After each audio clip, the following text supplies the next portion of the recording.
So hello guys, welcome to MS classes. आज हमारी video number 1 और वीडियो नंबर 1 में हम स्टार्ट कर रहे हैं क्लास 11 अकाउंटेंसी की सीरीज।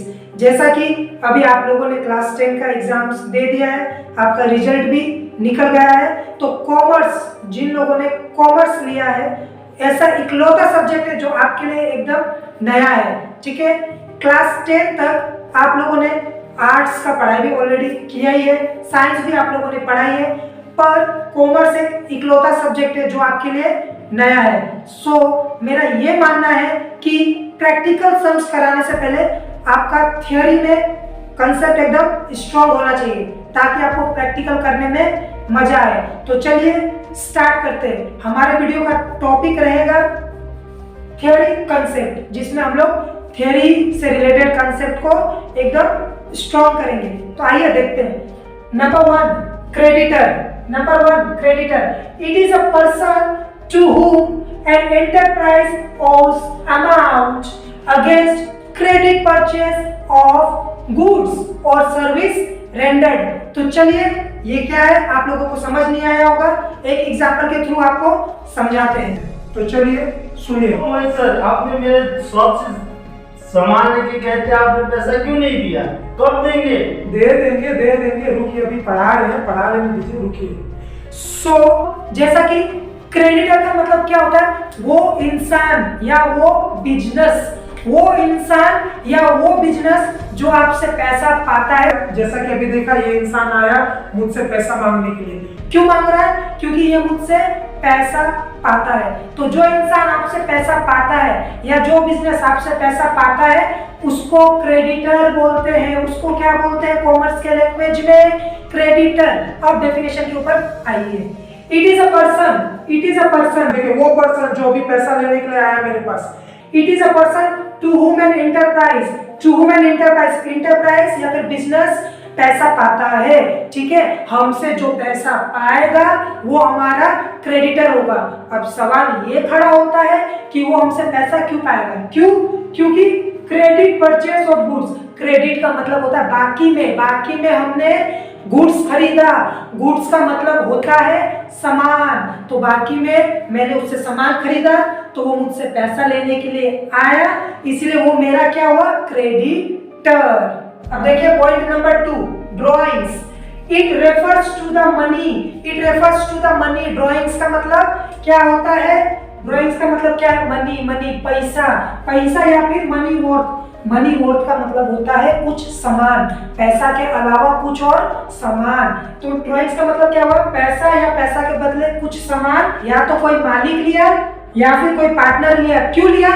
पर्सनल काम के लिए। किस काम के लिए? पर्सनल काम। मैंने बिजनेस से पैसा निकाला। कहां से पैसा निकाला?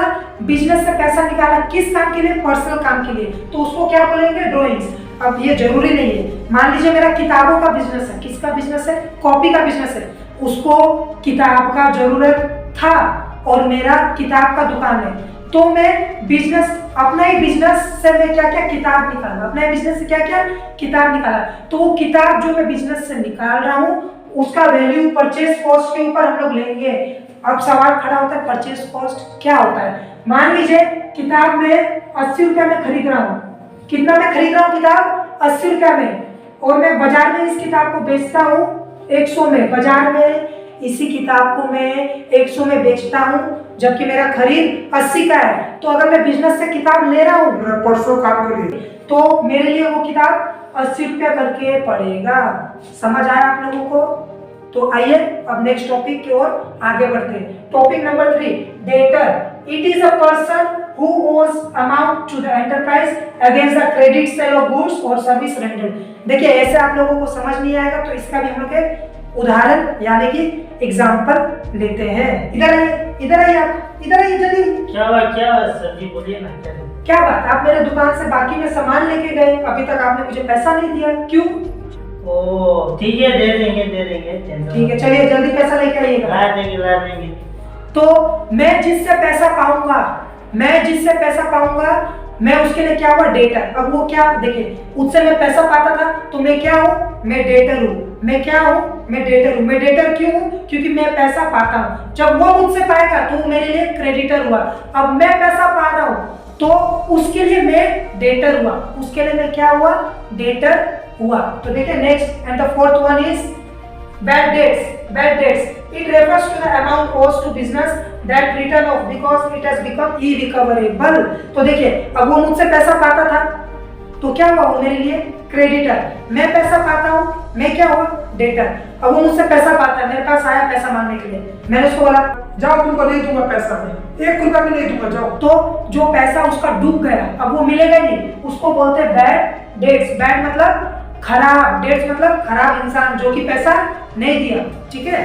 बैड डेट्स मतलब हम किसी से पैसा पाते हैं और वो पैसा हमको नहीं देता है, इसका मतलब वो पैसा डूब गया। जो पैसा डूब जाता है उसको हम लोग बैड डेट्स बोलते हैं। क्या बोलते हैं, बैड डेट्स बोलते हैं। तो ये था आज का थ्योरी का छोटा सा कंसेप्ट। 4 टॉपिक और नेक्स्ट डे हम लोग लेके डिस्कस करेंगे। इसका मैं आपको स्क्रीनशॉट लगा दे रहा हूँ वीडियो के लास्ट में, इसको नोट कर लीजिएगा और मेरे एग्जांपल्स के थ्रू आई होप आपको समझ आया होगा। तो मिलते हैं आपको नेक्स्ट वीडियो में, और चैनल को सब्सक्राइब किए बिना मत जाइएगा और बेल आइकन को भी प्रेस करना ना भूलें। Till then take care, bye.